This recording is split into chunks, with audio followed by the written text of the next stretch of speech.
नमस्कार दोस्तों, जय श्री कृष्ण, राधे राधे। दोस्तों, हिंदू धर्म में अन्न को देवता मानते हैं, इसलिए हमें इसका सम्मान करना सिखाया जाता है। अन्न उगाना जितना कठिन होता है उतना ही आसान होता है उसे बर्बाद करना। श्री कृष्ण कहते हैं कि हर जीव को भोजन चाहिए, उसका एकमात्र स्रोत भोजन है। मनुष्य का स्वभाव भोजन से नियंत्रित होता है, इसलिए व्यक्ति को सदैव सात्विक भोजन खाना चाहिए। हमारे प्राचीन वास्तुशास्त्र में खाना बनाने के कुछ नियम भी हैं। भोजन बनाते समय वास्तु के नियमों का पालन करना आवश्यक है। वास्तुशास्त्र में खाना बनाने की दिशा, खाना बनाने का समय और खाना खाने का समय जैसे महत्वपूर्ण नियम बताए गए हैं। दोस्तों, हर हिंदू घर में खास रोटी बनानी चाहिए। पृथ्वी का आकार गोल है तो रोटी का भी गोल होना चाहिए। देवी देवताओं को भोग चढ़ाते समय गोल रोटी ही बनानी चाहिए। रोटी को टुकड़े नहीं करना चाहिए। शास्त्रों के अनुसार रोटी बनाते समय कुछ महत्वपूर्ण बातें याद रखनी चाहिए। रोटी बनाने में आटे का प्रयोग होता है। यदि आप आटा गूंथते समय कुछ डालते हैं तो माँ लक्ष्मी प्रसन्न हो जाएगी। आटा बनाना भी एक कला है। घर की स्त्रियां अपने हाथों से आटा गूंथते हैं तो उसमें सकारात्मक ऊर्जा आती है। आटा गूंथते समय मन में माँ लक्ष्मी का ध्यान करते हुए परिवार के कल्याण की भावना मन में रखनी चाहिए। सच्ची श्रद्धा और प्रेम से बनाई हुई रोटी घर में सुख समृद्धि लेकर आती है। वास्तुशास्त्र के अनुसार आटा गूंथते समय उसमें कुछ महत्वपूर्ण चीजें अवश्य डालनी चाहिए, जिसके बारे में आज हम आपको बताने जा रहे हैं। अगर आप नित्य आटा गूंथते समय उसमें ये चीजें मिलाते हैं तो आपको निश्चित ही शुभ परिणाम प्राप्त होंगे। माँ लक्ष्मी आपसे अत्यंत प्रसन्न होगी और घर में सुख समृद्धि आएगी। तो चलिए जान लेते हैं रसोई घर में भोजन बनाते समय कौन से नियमों का पालन करना चाहिए और आटा गूंथते समय उसमें कौन सी चीजें डालनी चाहिए। दोस्तों, हम खाना मुख्य रूप से घर के रसोई घर में ही बनाते हैं, इसीलिए सबसे पहले तो हमें ये देखना चाहिए कि हमारा रसोई घर वास्तुशास्त्र के नियमानुसार सही जगह पर बना हुआ है या नहीं। वास्तुशास्त्र के अनुसार हमारे घर में रसोई घर हमेशा दिशा में होना चाहिए, अर्थात पूर्व और दक्षिण के मध्य की दिशा में रसोई घर होना बहुत ही शुभ फलदायी होता है। इस दिशा में रसोई घर होने से खाना बनाने वाले व्यक्ति का स्वास्थ्य अच्छा रहता है और उसे खाना बनाने में उत्साह भी आता है। वास्तु के अनुसार अगर रसोई घर दक्षिण पूर्व की दिशा में हो तो माँ लक्ष्मी की कृपा बनी रहती है। साथ ही हमें इस बात का भी ध्यान रखना चाहिए कि हमें हमेशा पूर्व और उत्तर दिशा की ओर मुख करके भोजन ग्रहण करना चाहिए। इस दिशा में मुख करके भोजन करने से मनुष्य के जीवन में कभी दुर्भाग्य नहीं आता है। भोजन बनाते समय ध्यान रहे कि भोजन कभी भी क्रोध की अवस्था में अथवा दुखी मन से नहीं बनाना चाहिए। भोजन बनाते समय मन को शांत रखना चाहिए और प्रत्येक क्षण माँ अन्नपूर्णा का स्मरण करना चाहिए। प्रसन्न मन से बनाया हुआ भोजन देवी देवता स्वीकार करते हैं और आशीर्वाद प्रदान करते हैं। क्रोध की अवस्था में भोजन बनाने से भोजन में नकारात्मक ऊर्जा व्याप्त हो जाती है। श्री कृष्ण कहते हैं, भोजन करते समय भी हंसना नहीं चाहिए और क्रोध भी नहीं करना चाहिए। पहले 3 निवाले खाते समय बोलना नहीं चाहिए और भोजन का कभी अनादर नहीं करना चाहिए। खाना बनाते समय रसोई घर हमेशा साफ और स्वच्छ रहना चाहिए और भूलकर भी कभी बाहर पहनने वाले चप्पल और जूते रसोई घर में नहीं लाने चाहिए।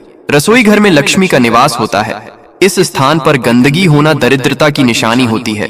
जिस स्थान पर लक्ष्मी होती है उस स्थान को हमेशा ही स्वच्छ रखना चाहिए।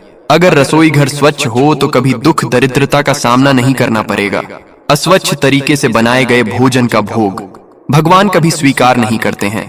भोजन बनाते समय यदि वाद विवाद किया जाए या फिर मुंह से अपशब्द निकाले जाते हैं तो ऐसे खाने का खाने वाले की शारीरिक और मानसिक स्थिति पर बुरा प्रभाव पड़ता है।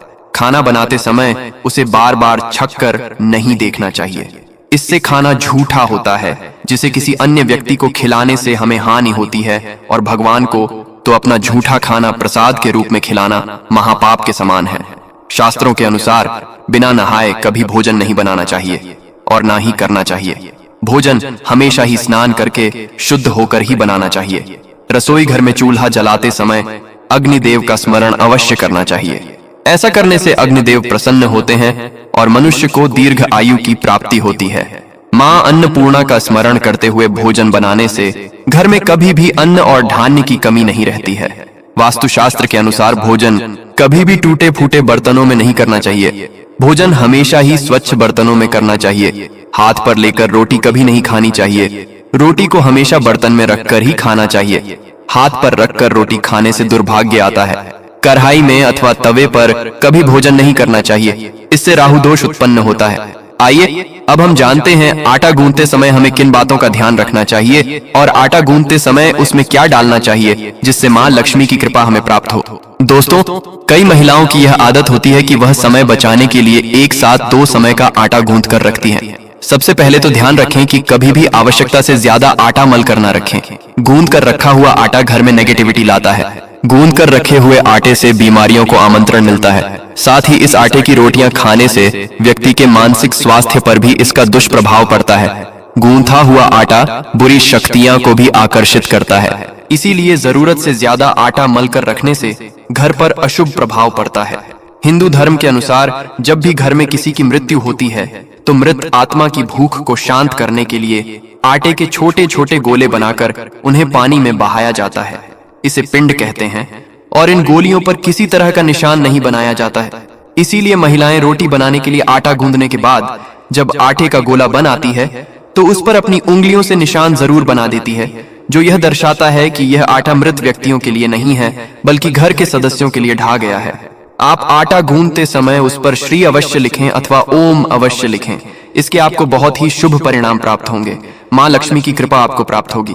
दोस्तों, रसोई घर में आटे की पहली रोटी गौमाता की और आखिरी रोटी कुत्ते के लिए निकाली जानी चाहिए, जिससे घर में कभी दोष निर्माण नहीं होगा। गाय को रोटी खिलाने से माता कामधेनु का आशीर्वाद मिलता है और हर मनोकामना पूर्ण होती है, और कुत्ते को आखिरी रोटी खिलाने से सभी ग्रह दोष समाप्त होते हैं। दोस्तों, आटा गूंथते समय हम उसमें नमक तो मिलाते ही हैं, लेकिन यदि नमक के साथ थोड़ा सा घी और चुटकी भर शक्कर भी मिला दें तो ये बहुत शुभ होता है। सफेद चीजें शुक्र और चंद्रमा से संबंधित हैं, जैसे शक्कर, नमक, आटा और वागी। इसलिए हमारे शुक्र ग्रह और चंद्र ग्रह को ये चारों वस्तुएं मिलकर मजबूत करती हैं और हमें उन दोनों के सभी लाभ मिलते हैं। इस प्रकार दोस्तों, वास्तुशास्त्र में रसोई घर में बनाए जाने वाले भोजन के बारे में महत्वपूर्ण जानकारी दी गई है। अगर ये जानकारी अच्छी लगी तो वीडियो को लाइक जरूर करें, कमेंट में जय श्री कृष्ण अवश्य लिखें, साथ ही चैनल को सब्सक्राइब जरूर करें। और हाँ, इस वीडियो से कोई भी सवाल है तो आप कमेंट बॉक्स में जरूर लिखें, और आपके पास कोई भी सवाल नहीं तो यस लिखें, क्योंकि यस लिखने से वीडियो बनाने का मोटिवेशन मिलता है। धन्यवाद।